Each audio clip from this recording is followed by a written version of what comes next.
Hi, my name is Sandra. I'm a guidance teacher in one of the local secondary schools in Inverness here. I'm, I have to say, 59 years old.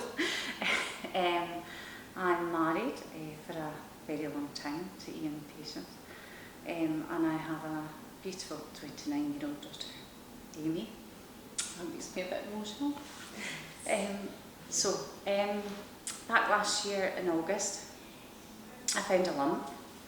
I wasn't too alarmed by it because I've actually had 2 or 3 cysts before. It didn't cause me too much alarm.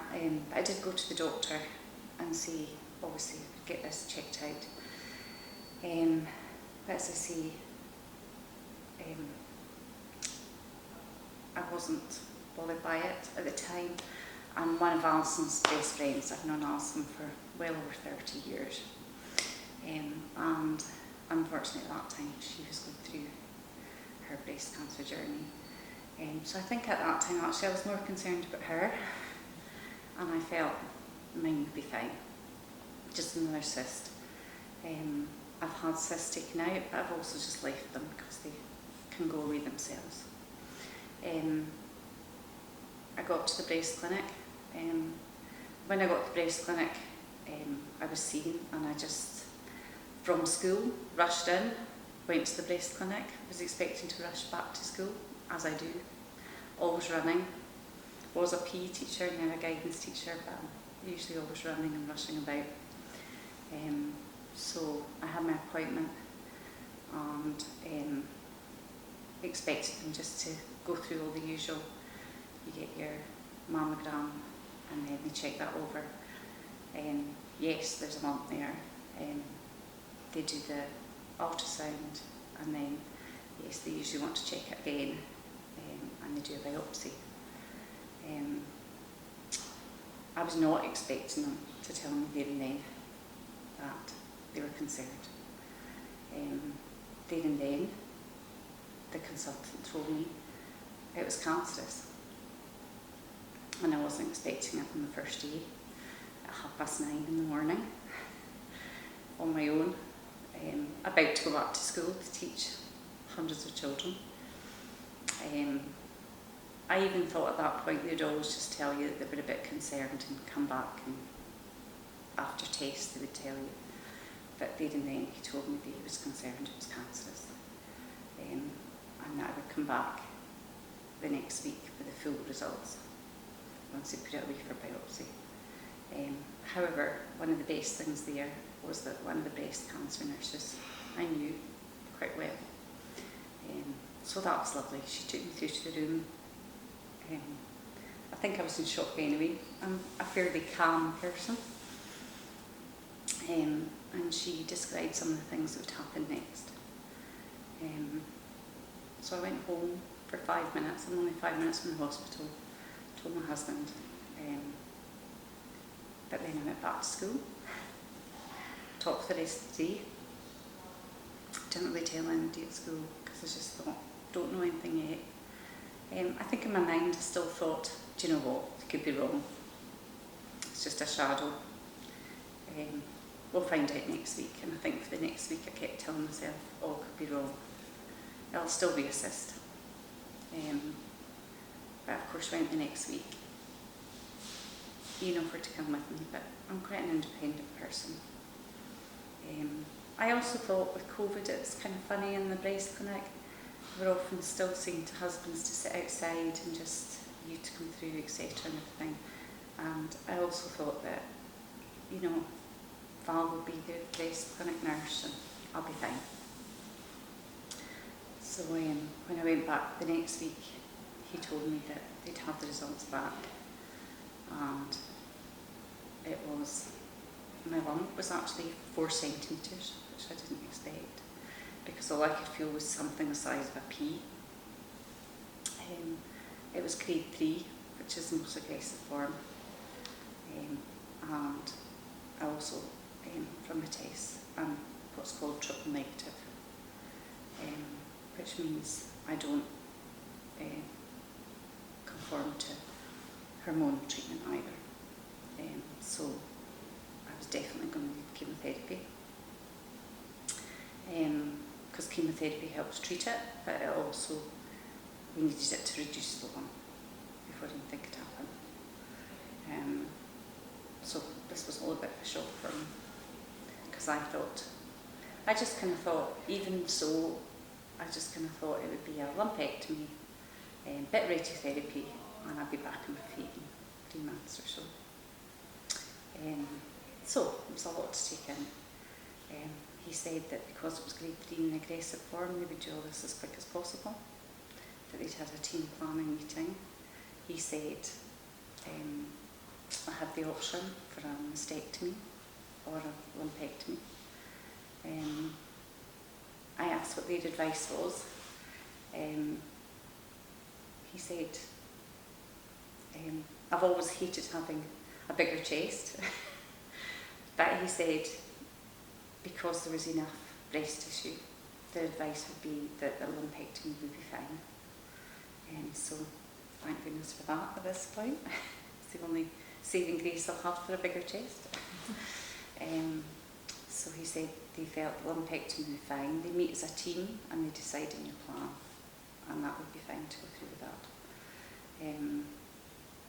So he said they would get chemotherapy running as soon as possible, and I would hear in the next 2 to 3 weeks when chemotherapy would start to shrink it.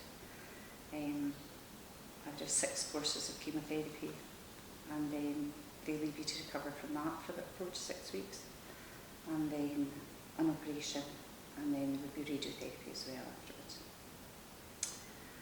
So it's been a very long year, which I didn't expect. I think it's the waiting. You have that 2 to 3 weeks in between felt the longest time as I'm at school, painting a big smile on my face, teaching the pupils. Staff didn't know, just my close staff that I work with, and the sort of senior management team knew, so everybody else I'm just painting a face and teaching as normal. I think I kept it quiet because I felt for the pupils. You feel some of them have gone through a tragedy with some of their relatives, and I wasn't in a strong place to cope with that either. So I felt if some of them found it hard, if they just hear about cancer, I just feel I don't want them thinking the worst for me. And you know, I wasn't scared. I just felt